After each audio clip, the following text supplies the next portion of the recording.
할렐루야. 로마서 13장 8절로 14절 말씀을 함께 보겠습니다. 로마서 13장 8절에서 14절. 피차 사랑의 빛 외에는 아무에게든지 아무 빛도 지지 말라. 남을 사랑하는 자는 율법을 다 이루었느니라. 간음하지 말라, 살인하지 말라, 도둑질하지 말라, 탐내지 말라 한 것과 그 이외에 다른 계명이 있을지라도 내 이웃을 내 자신과 같이 사랑하라 하신 그 말씀 가운데 다 들었느니라. 사랑은 이웃에게 악을 행하지 아니하나니 그러므로 사랑은 율법의 완성이니라. 또한 너희가 이 시기를 알거니와 자다가 깰 때가 벌써 되었으니 이는 이제 우리의 구원이 처음 믿을 때보다 가까웠음이라. 밤이 깊고 낮이 가까웠으니 그러므로 우리가 어둠의 일을 벗고 빛의 갑옷을 입자. 낮에와 같이 단정히 행하고 방탕하거나 술 취하지 말며 음란하거나 호색하지 말며 다투거나 시기하지 말고 오직 주 예수 그리스도를 옷 입고 정욕을 위하여 육신의 일을 도모하지 말라. 아멘. 2022년 365일 12달을 하나님은 은혜 가운데 인도하여 주었습니다.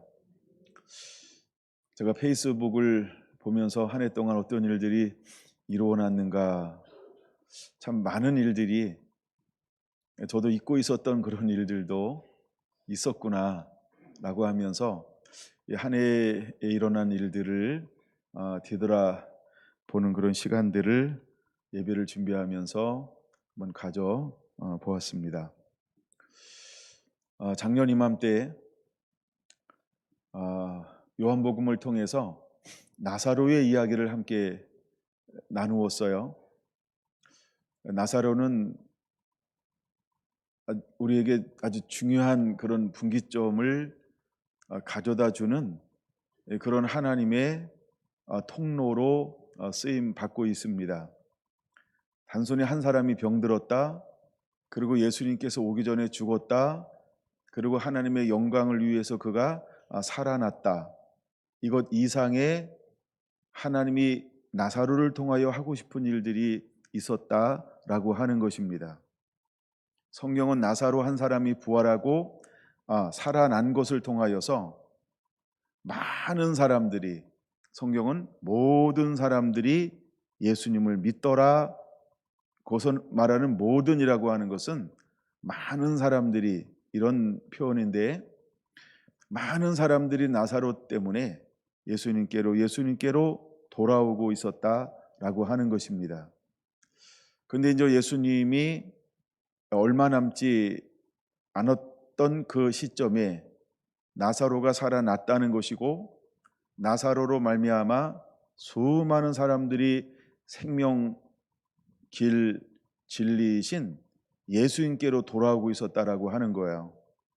여러분, 마지막 때에도 이러한 일들이 또 일어나게 될 거라는 거죠. 그럼 나사로의 죽었다가 살아난 것은 무엇을 우리에게 보여주는 걸까? 마지막 때에는 많은 은혜와 능력이 풀어질 거라는 거예요. 어떤 시대에도 없었던 그런 많은 기적과 이적들이 일어날 거라고 말씀하고 있는 거예요. 그러나 또 한쪽으로는 어떤 일들이 일어날까요? 기적과 표적이 많이 일어나는 것 동시에 그만큼 더 많은 박해와 핍박이, 환난이, 연단이, 또 배반함이 일어나게 될 거라는 걸 보여주고 있는 거예요.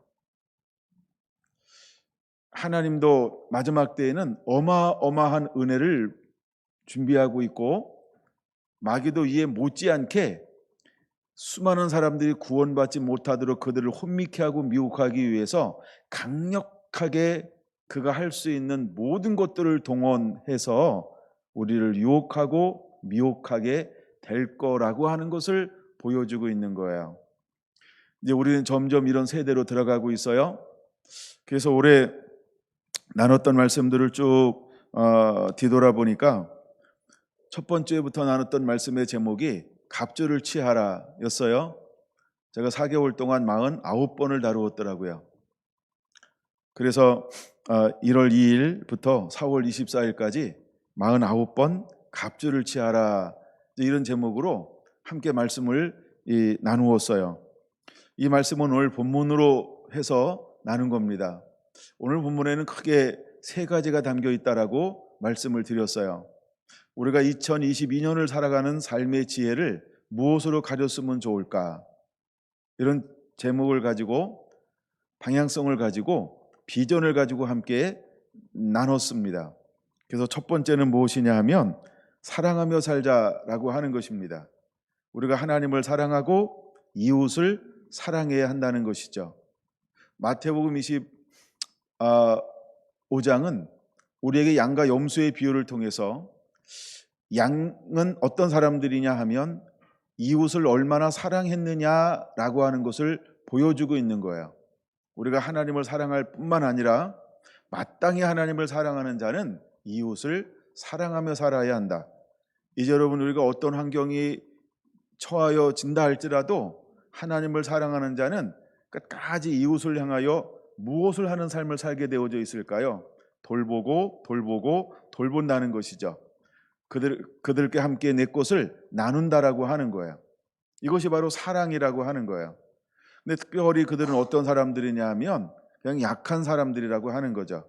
때로는 소외된 사람들이고 돌볼 사람이 없는 사람이고, 근데 하나님은 그들도 누군가에 의해서 돌봄을 받기를 원하는 사람들이라는 거죠. 여러분, 주님 오시는 날까지 이런 사람은 우리 주변에 늘 존재할 거라고 하는 거예요. 우리가 점점 사회가 발달하고 경제가 발달하고 문명과 문화가 발달할수록 빈부격차는 더 멀어질 거예요. 아무리 발버둥 쳐도 이것이 가까워지지 않을 것이고, 복지가 아무리 좋아져도 이것이 갭이 줄어들지 않을 거예요. 점점 소유는 소수에게 집중될 거고, 허다한 사람들이 그 적은 파일을 가지고 나누며 살게 될 거예요. 그래서 우리가 많고 적으면 우리의 목적이 아니라는 거예요. 하나님은 우리에게 무엇을 요구하냐 하면 우리에게 있는 것을 너 나누며 살겠니? 우리에게 준 것을 너 함께 섬기며 살겠니? 하나님은 우리에게 이것을 요구하실 거라고 말씀하고 있는 거예요. 제가 좋아하는 말씀 중에 하나가 잠언 11장에 나오는데, 흩어 구제하는 자는 더욱 부하게 되는 일이 있나니 가도히 아껴도 더욱 가난하게 될 뿐이니라 라고 말씀을 하고 있어요. 예수님은 우리에게 이런 비유를 말씀해 줬죠. 주는 자가 복이 있는 것이 받는 자가 복이 있는 것이 아니고 주는 자가 복이 있다라고 말입니다.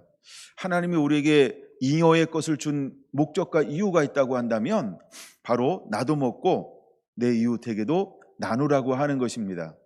우리가 빛과 어둠의 영적 전쟁이라는 책의 마지막 나오는 한 환상의 비유를 많은 분들이 알고 있을 거예요. 거기 한 형제가 소개가 되어지고 있는데, 그는 정말 태어날 때부터 가난한 환경에서 태어났고 그렇게 자랐습니다. 그러던 어느 날 그가 먹을 걸 하나를 취했을 때 그는 이것을 혼자 먹지 아니하고 또 자기 옆에 있는 함께 가난한 자에게 그것을 나누었다라고 하는 것입니다. 근데 하나님은 그것을 다 지켜보았는데 이것을 뭐라고 평가하고 있냐 하면 사랑이라고 표현하고 있다는 겁니다. 여러분, 우리의 속담 중에 하나 이런 것이 있잖아요. 콩 하나가 있는데 이것을 어떻게 한다고요? 이것을 반을, 껍질을 벗기면 반 딱 떨어지잖아요. 나 하나 먹고 또 이웃에게 나누어 주고, 이런 표현이 있어요. 우리가 조금 먹으면 간에 기별이 안 가죠. 간이 할 일이 없는 거예요. 간이 소화시켜야 되는데 액을 아무것도 안 해도 기별이 없는 거예요. 근데도 하나님은 우리가 어떻게 살기를 원하냐 하면 나누며 살기를 원한다는 거예요. 원래 우리가 정말 가난하게 살 때, 또 힘들게 살 때, 문화가 덜 발달됐을 때, 문명이 영향을 덜 받을 때, 정말 우리는요, 하나님이 창조한 그 본성이 예수 안에 있거나 예수 밖에 있거나 그 본성을 가지고 있었다는 거예요. 근데 시대가 변화되면서 이제 미디어라고 하는 것이 그냥 산속에 있거나 굴 속에 있거나 바닷속에 있거나 정말 북극에 있거나 남극에 있거나 다 때려버리잖아요. 근데 이 미디어의 발달로 인해서 우리 마음속에 점점 줄어드는 것이 있어요. 그게 뭘까요? 하나님이 우리에게 가지라고 주셨던 본성이라고 하는 그 본성을 잃어버려가고 있어요. 근데 하나님은 우리에게 뭘 요구할까요? 사랑하라 라고 말씀하고 있는 거예요. 여러분 24장에 보면 저는 11절 12절 이런 말씀이 있어요. 마태복음 불법이 성함으로 사랑이 식어진다는 거예요. 불법이 마지막 때는 더 많아질 것을 예언하고 있는 거예요. 그럼 정말 하나님의 사람들은 어떤 사람이 되어야 할까요? 불법이 많아도 사랑이 식어지지 않아야 한다는 거예요. 여러분 어떤가요? 한 번 하고 두 번 하고 9번까지는 봐줄게, 10번째는 아짜 없다 하면서 사랑하지 못한다? 하나님 우리에게 그런 걸 원하지 않아요. 여러분은 꾹 참고 때로는 인내하고 때로는 고난 가운데 연단받고 또 나라면 어떻게 할까, 내가 이런 환경을 만나면 어떻게 할까 많이 고민하고 판단은 말씀으로 하셔야 돼요. 그냥 고민은 고민대로 하시고 우리의 행동의 판단은 말씀으로 하셔야 돼요. 하나님은 우리에게 어떻게 하기를 원하고 있을까요? 그럼에도 불구하고 하나님은 사랑하기를 원하고 있는 거예요. 여러분 로마서 13장 8절은 우리에게 다른 걸 말하지 않아요. 사랑의 빛 외에는 어떠한 빛도 지지 않기를 원하고 있는 거죠. 하나님은 우리가 죄인 되었을 때, 즉 아무것도 가지고 누릴 수 없을 그때에 하나님이 우리를 사랑해 주었다는 거예요. 그러니까 사랑받을 수 있는 어떤 조건을 가지고 있지 않았는데 하나님이 우리를 일방적으로 사랑하셨다는 거예요. 왜 하나님은 일방적으로 사랑했을까요? 구약과 신약에 흐르는 하나의 맥이 하나 있어요. 그 맥이 뭐냐 하면 하나님은 거룩하신 분이라는 거예요. 하나님은 우리를 사랑하는 분이라는 거예요. 하나님은 나보다 더 우리를 갈망하고 원하신다는 거예요. 하나님은 우리들보다 우리가 더 하나님의 형상에 회복되기를 목말라 한다는 거예요. 그래서 하나님은 불법이 성할 때 사랑이 식어지지 않기를 우리에게 요구하고 있는 거예요. 그래서 로마서 13장에는 하나님은 우리에게 피차 사랑의 빛 외에는 아무에게도 아무 빛도 지지 않을 것에 대해서 말씀하고 있는 거예요. 여러분 우리가 점점 살기 어려워져도 또 각박해져도 인심이 사나워져도 우리는 사랑하는 자가 되어야 한다는 거예요. 할렐루야. 하나님은 그런 사람들을 찾는 거예요. 여러분 제가 재밌다고 하는 것 같지만 노아라고 하는 사람 왜 하나님이 그렇게 좋아했을까? 다 불법이 성함에도 불구하고 그는 무엇을 포기하지 않았을까요? 사랑하는 것을 포기하지 않았다는 거예요. 노아는요 그 누구에게도 사랑을 받아보지 못한 환경 속에 살고 있지만 그는 다른 사람들을 향하여서 어떤 마음을 품고 살고 있었을까요? 그럼에도 불구하고 사랑하는 삶. 할렐루야. 그는 끊임없이 그들에게 나가서 어떤 삶을 살았을까요? 예언자의 삶을 살았다는 거예요. 여러분 에녹이 예언자의 삶을 살았던 것처럼 노아도 그 시대에 끊임없이 예언자의 삶을 살아내고 있다는 거예요. 여러분 이것은 무엇을 보여주는 걸까요? 불법이 아무리 성한다 할지라도 모두 생각이 어릴 때부터 악하고 또 악하다 할지라도 하나님의 사람들은 사랑하는 것을 멈추지 않았다라고 하는 거예요. 여러분 우리 한국 교회사에서 사랑으로 유명한 몇 분들이 있죠. 사랑의 원자탄 기억나시나요? 여러분 이거 손영환 목사님이라고 하는 분은 사랑할 수 없는 것을 사랑했기 때문에 그를 사랑의 핵폭탄이라고 말하고 있는 거예요. 그 아들을 죽였던 그 사람을 양아들로 실제로 양육하고 키워내고 있다는 거죠. 우리가 그냥 일반적으로는 원수를 사랑할 수 없음에도 불구하고 그 사람을 자기 양아들로 받아들여서 아들로 삼았다는 거예요. 여러분 일반적으로 할 수 없는 것을 해내는 사람, 무엇이 그것을 가능하게 만들었을까요? 바로 내가 빚진 자라고 하는 그 마음이라는 거예요. 이제 여러분 우리가 한 해를 마무리하면서 이제 우리가 어떤 지혜를 가지고 살아갈까? 또다시 우리는 시작되는 2003년도 이것을 놓치지 않고 우리가 사랑하며 사는 자가 되기를 예수님의 이름으로 축원을 드립니다. 저는 두 번째 여러분들 앞에 무엇을 강조했을까요? 우리는 깨어 있어야 된다. 그리고 깨우는 자가 되어야 한다라고 말씀을 드렸어요. 여러분, 수많은 고기들이 그 짠 바닷속에 살면서도 그 고기가 짜지지 않는 이유가 어디에 있을까요? 살아있기 때문이라는 거예요. 할렐루야. 살아있는 자가 되어야 합니다. 우리에게 생명이 있으면 죄가 내 안에 스며들 수 없다는 거예요. 내 안에 생명 내신 예수님이 함께 거하시면 어떤 죄의 유혹도 영향받지 않을 수 있다는 걸 우리는 깨달아야 돼요. 근데 우리가 자꾸 풍속을 쫓아간다, 세속을 쫓아간다. 이것은 무엇을 보여주는 걸까요? 사실은 생명 되신 예수님을 내 안에 모시지 않았다라고 하는 것입니다. 그러나 생명 되신 예수님이 내 안에 머무시면 우리는 세상을 닮아가지 않고 누구를 닮아갈까요? 예수님을 닮아 그의 아름다운 향기와 그의 영광을 드러내는 삶을 살게 된다는 거예요. 할렐루야. 여러분, 예수님도 똑같이 우리와 성정을 가진 사람으로 이 땅에 오셨다라고 하는 겁니다. 근데 예수님은 점도 없고 흠도 없이 사실 수 있었다는 거예요. 여러분, 예수님은 우리하고 다른 족속일까요? 다른 세상을 살았을까요? 하나님은 예수님에게만 특별한 어떤 은혜를 주었을까요? 뭐 그런 말 있잖아요. 뭐 의사만 알고 자기들끼리 먹는 뭐가 있다고. 혹시 하나님은 예수님에게만 뭔가 이렇게 공급하셔서 이 땅을 살게 하셨을까요? 아니죠. 우리와 똑같이 하나님은 예수님을 내어놓으셨다는 거예요. 어디다 내어놨을까요? 마귀에게 시험받게도 내어놓으셨다는 거예요. 강야에서 또 사단에게 마음껏 흔들어봐, 그를 내어놓으셨다는 거예요. 수없는 사역을 감당할 때 예수님에게 사단이 다가오는 것을 원천적으로 방어한 것이 아니고 그냥 내어놓았다라고 하는 거예요. 수없는 박해와 핍박이 예수님 주변에 항상 머물러 있었다는 거예요. 근데 그 죄악이 예수님을 침범할 수 없었던 이유는 딱 하나라고 하는 것입니다. 그것이 무엇일까요? 그는 불순종하지 않았다는 거예요. 그는 자기 생각에 앞서지 않았다라고 하는 거예요. 그는 자기가 임의로 어떤 행동을 취하지 않았다는 거예요. 여러분, 그는 하나님과의 관계와 교제를 한순간도 멈춰본 적이 없었다라고 하는 거예요. 이것이 바로 예수님을 예수님 되게 했던 것이고, 예수님이 점도 없고 흠도 없어 실패했던 아담의 원죄를 원천적으로 값을 지불할 수 있는 이 조건을 가지게 한 것은 예수님은 온전히 순종하였기 때문에 이것을 획득했다라고 하는 거예요. 여러분, 그러므로 이제 우리는 깨어있는 자가 되어야 합니다. 여러분, 깨어있고 깨어있는 자만이 할 수 있는 게 하나 있어요. 그게 뭐냐 하면 또 다른 사람들을 깨울 수 있다는 거예요.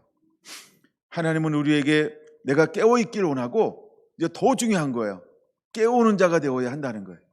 여러분, 깨운다라고 하는 것은 뭐냐 하면 영혼을 살리는 거예요. 증인되는 삶을 사는 거예요.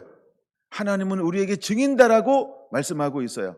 하나님은 우리를 통하여 내 안에 계신 예수 그리스도를 드러내고 나타내라고 말씀하고 있어요. 여러분, 우리는 끊임없이 주님 오시는 그날까지 깨우는 자로 살아가야 할 줄로 믿습니다. 할렐루야. 여러분, 세 번째, 우리가 어떤 삶을 살아야 할까? 이제 밤이 깊고 낮이 가까웠어요. 그럼 우리가 이제 단정한 옷을 입어야 돼요. 우리가 마지막으로 입어야 될 옷이 무엇일까요? 빛이신 예수 그리스도로 옷 입는 거예요. 이제 우리는 예수님의 빛의 갑옷을 입고 사는 자가 되어야 할 줄로 믿습니다. 제가 이것을 나누면서 이런 비유를 들었어요. 사단은 무엇을 무너뜨리려고 그렇게 힘쓰고 애쓸 것인가? 교회를 무너뜨릴 거예요. 첫째는 보이지 않는 교회가 있고 보이는 교회가 있다라고 말씀을 드렸어요. 보이는 교회는 건물을 말하는 거예요. 건물을 말하는 거예요. 그다음에 보이지 않는 교회는 우리의 몸된 성전을 말하는 거예요. 그래서 마귀는요, 이 두 가지를 계속해서 뭐 할까요? 허물어뜨릴 거예요. 무너뜨릴 거예요. 그래서 첫사람 아담이 이 보이지 않는 성전을 어떻게 했을까요? 다가와서 유혹함을 통하여 보이지 않는 성전이 무너졌다라고 하는 거예요. 근데 하나님은 이 무너졌던 성전을 피를 값주고 이것을 회복하셨어요. 그리고 다시 우리의 한 사람 한 사람들이 예수님을 모셨을 때에 이제 몸된 성전이 되게 했어요. 여러분, 우리는 무엇을 지키는 자가 되어야 할까요? 그 무엇보다도 우리의 마음, 우리의 생각을 지키는 자가 되어야 할 줄로 믿습니다. 이처럼 사단은 마지막 때가 되면 될수록 수많은 이론과 철학과 논리와 어떤 상식과 눈에 보이는 것을 가지고 우리의 생각을 혼미케 할 거예요. 유혹하고 미혹하게 될 거라는 거예요. 여러분, 그러므로 우리는 이 땅에 있는 욕심, 이것을 쫓지 않는 자가 되어야 하는 겁니다. 여러분, 가시가 끊임없이 자라고 있어요. 이 가시라고 하는 게 무엇일까요?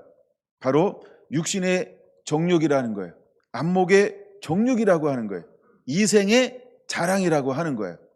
여러분, 이 모든 가시들이 우리가 사는 날 동안 한 번도 우리 삶을 유혹하지 않는 적은 없을 거라는 거예요.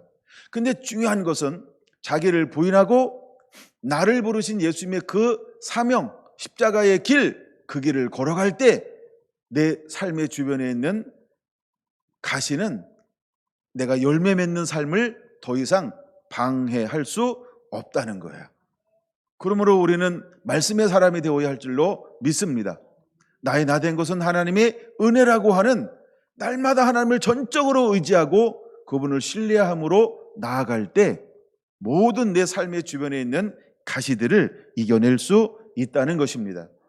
이제 여러분, 우리는 보여지는 갑옷과 보이지 않는 갑옷을 입고 살아가는 하나님의 사람들이 되어야 할 줄로 믿습니다. 여러분, 2023년도도 계속해서 우리가 이 말씀을 붙잡고 또 우리가 이 방향을 붙잡고 함께 더 나아가게 되기를 원합니다. 저는 이제 갑옷을 취하라라고 하는 말씀을 지나고 난 다음에 이제 온 성들과 함께 성경 읽기를 시작을 했어요. 물론 그 전에 함께 이제 우리가 기도하기도 시작을 했고, 그래서 매일 이제 영상을 통해서 여러분과 함께 말씀을 묵상했던 기억이 나는지 모르겠어요. 한 8개월쯤 지나니까 잊어버렸나요? 뭐 괜찮아요. 제가 소환을 한번 해드리겠습니다. 자, 그러고 난 다음에 이제 한번 시편을 같이 읽자. 그래서 시편을 하루에 한 편씩 읽어나가기 시작을 했어요. 제가 4월 27일부터 말씀을 나누기 시작했는데 그 전부터 시작을 했죠. 이미 2달이 지나가고 있었어요. 그래서 4월 27일부터 7월 28일까지 저는 38번 나눴네요. 그리고 여러분들도 함께 동참해 줘서 함께 은혜를 나누면서 우리가 봄이라고 하는 계절, 여름을 향하여 함께 달려갔습니다. 시편을 통해서 여러분들은 무엇을 느꼈나요? 저는 특별히 다윗의 그 마음이 생각보다 진하구나, 너무 통쾌한 이런 부분들을 시편을 좀 더 깊이 묵상하면서 그런 은혜를 누리는 그런 시간들이었어요.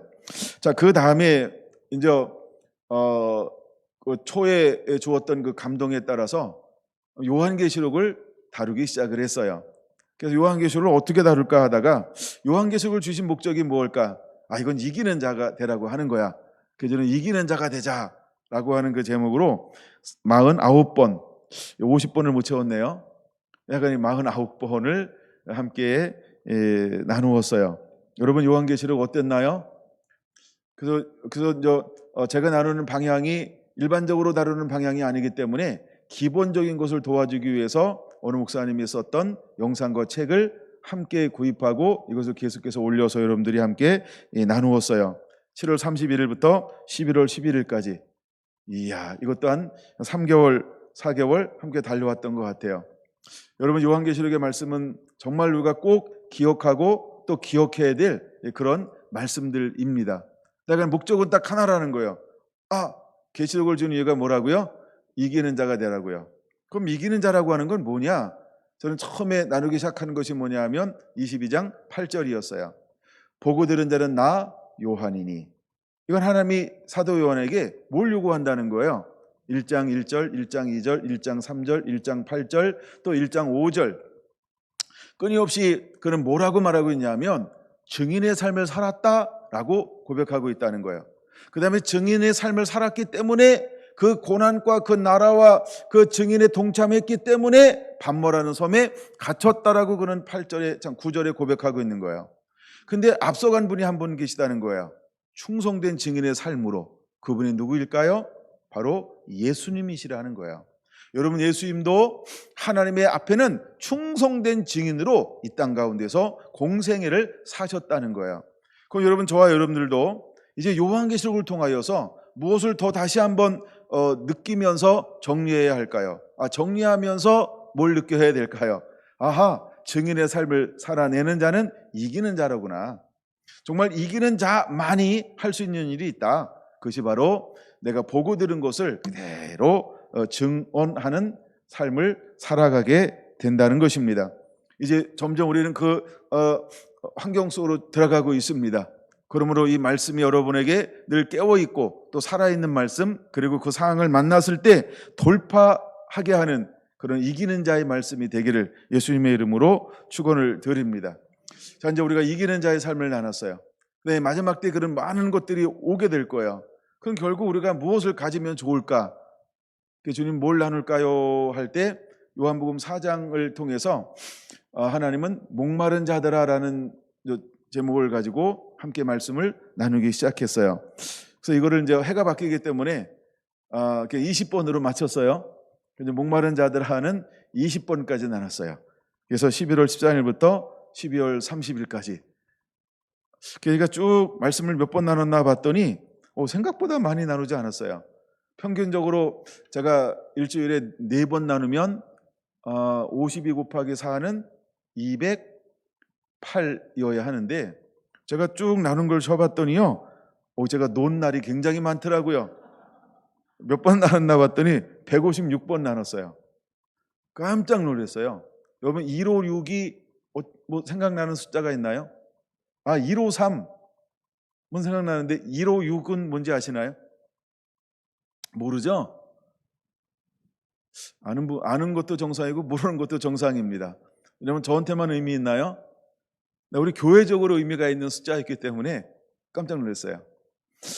저희 건축을 했는데 건축이 공법이 새로운 공법이었거든요. 그래서 이렇게 이걸 뭐라 그러죠? 양생을 바닥에서 양생을 했어요. 벽체를. 그리고 벽체를 갖다 이렇게 세워서, 그리고 그 가운데 하나하나를 연결해서 건축을 했어요. 몇 조각이 들어갔을까요? 네, 156조각이 들어갔어요. 그래서 저희 교회에는 156조각의 벽체가 따로따로 흩어졌던 것들이 모아서 유기적인 연합을 이루어서 156 벽체가 유기적인 연합을 이루어서 만들어진 교회 건물이라는 거예요. 그래서 저 혼자 깜짝 놀랐어요. 이제 의미를 아시겠죠? 잃어버리면 제가 또 기회 되면 나눠드리겠습니다. 그래서 제가 208번을 나눠야 되는데, 하여간 제가 물론 156번은 이제 영상에 올라간 거, 설교 쪽 올라간 거고요. 그 위에 이제 이렇게 단편으로 올라간 게 몇 편이 있어요. 이제 그런 걸 하여간 제가 빼고 한 156편을 이제 시리즈 말씀을 함께 나누었어요. 그러면 한 3개월 정도는 누가 했을까라고 보면, 와우, 감사합니다. 함께 해주셔서 아마 제일 많이 장로님이 도와주셨고 그리고 온 성도들이 함께 나누었다는 것이죠. 그래서 저희 교회는 말씀을 목사님만 하지 않고 온 성도들이 함께 나누는 교회, 그런 걸 실제적으로 이렇게 보여주는 거죠. 이제 뭐 단편으로 올라온 거 합치고 막 이래도 한 2달 정도는 여러분이 함께 말씀을 나눈 거예요. 너무 감사합니다. 그리고 저는 그 시간에 논 곳이 아니고 어디 가서 뭔가 섬겼겠죠. 뭐 서울세를 올라간다든가, 그 다음에 어디 가서 집회를 한다든가, 그런 시간을 하나님이 주셨다는 거예요. 이것도 얼마나 감사한 일인지요. 그렇죠? 하나님이 여전히 이렇게 또 나가서 많은 사람들을 섬길 수 있는 그런 기회를 아직도 주고 있다라고 하는 것을 단편적으로 보여주고 있는 것입니다. 그래서 얼마나 감사한지요. 목마른 자들의 가장 중요한 것 중에 하나가 뭐냐 하면, 이제 하나님은 우리가 나누어 줄 수 있는 양식을 가지고 있어야 한다는 거예요. 예, 물론 우리가 목말라 하면서, 근데 예수님은 무엇을 가지고 있었냐 하면 제가 두 개로 표현을 했죠. 하나는 내가 주는 물을 먹는 자는 하면서 그는 생수를 가지고 있어요. 즉 성령을 나누어 줄 수 있는 자. 예, 그래서 성령과 불로 세례 주실 수 있는 분이라는 거죠. 또 하나는 뭐죠? 내 양식은 나를 보내신 이의 뜻을 이루며 그 일을 온전히 이루는 것이니라 하면서 하나님의 말씀을, 나는 양식을 나누어 주는 분이었다는 거예요. 그런 것처럼 오늘 이 시대를 살아가는 예수님을 닮은 사람들에게 주님은 무엇을 목말라 하기를 원할까요? 여러분, 우리는 말씀의 사람이어야 합니다. 또한 우리는 성령의 사람이어야 합니다. 할렐루야. 그래서 여러분들을 통해서 하나님은 이 하나님의 말씀과 성령을 나누어 주기를 원하는 거예요. 여러분들이 그렇게 일어나서 그렇게 살아가게 되기를 예수님의 이름으로 축원을 드립니다. 이것이 바로 우리가 1년 동안 말씀을 나누었던 부분입니다. 오늘은 말씀을 나누었던 그런 부분들만 한번 정리를 해 보았습니다. 여러분 안에 이제 정말 2022년을 살아왔던 그 삶의 지혜가 다시 불을 듯 일어나 또다시 시작되어지는 2023년도에도 이 은혜를 가지고 함께 살아가게 되기를 원합니다. 물론 저는 내일 첫 시간에 제목을 좀 바꿔서 나누려고 준비를 하고 있습니다. 제목만 소개할까요? 내용도 나눌까요? 알았어요. 제목만 나눌게요. 네, 내일 이제 주일이기 때문에 제가 그렇게 길게 하지는 않으려고 했기 때문에 제목만 한번 나누면 제목이 뭐냐 하면 그냥 다락방이에요. 좀 썰렁한가 봐요. 네, 썰렁해도 몇 시간만 참아주시면 되겠습니다. 내일 오전에 다락방 나누어 드리겠습니다. 제가 한 2분만 더 설명하고 마칠게요. 이 시간 재시고요. 다락방이라는 게 뭐냐 하면 마가의 다락방이라는 거예요. 왜 마가의 다락방인가? 마가의 다락방이 중요한 게 뭐냐 하면 이제 6월절 만찬을 위해서 준비된 곳이라는 거예요. 거기서 12제자와 함께 모여서 6월절 만찬을 먹었죠. 그리고 예수님은 부활하셨고 그들은 뿔뿔이 흩어졌어요. 그리고 다시 말씀을 붙잡고 다시 모여들었던 곳이 어디일까요? 마가의 다락방이라는 거예요. 그 마가의 다락방에서 그들은 모여들어서 무엇을 하기 시작했을까요? 오로지 기도하기에 힘쓰더라. 여러분, 장소적인 의미. 이제 우리가 2023년을 시작하면서 우리에게 무엇을 만들어야 할까?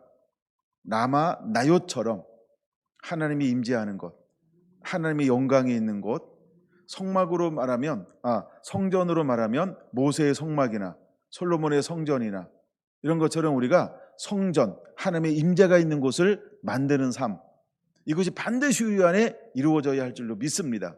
그래서 다락방이라고 하는 그런 의미라는 거죠. 하늘의 문이 열리는 그곳, 은혜가 있는 그곳, 그곳에만 가면 무엇인가 얻을 수 있는 그곳, 열린 하늘의 문이 있는 곳, 이제 여러분들은 이것을 함께 목말라 하고 또 사모하며 이것을 추구하며 이것을 향하여 달려가게 되기를 예수님의 이름으로 부탁을 드립니다. 그런 의미에서 다락방이 있게 되기를 원합니다. 자, 기도하겠습니다.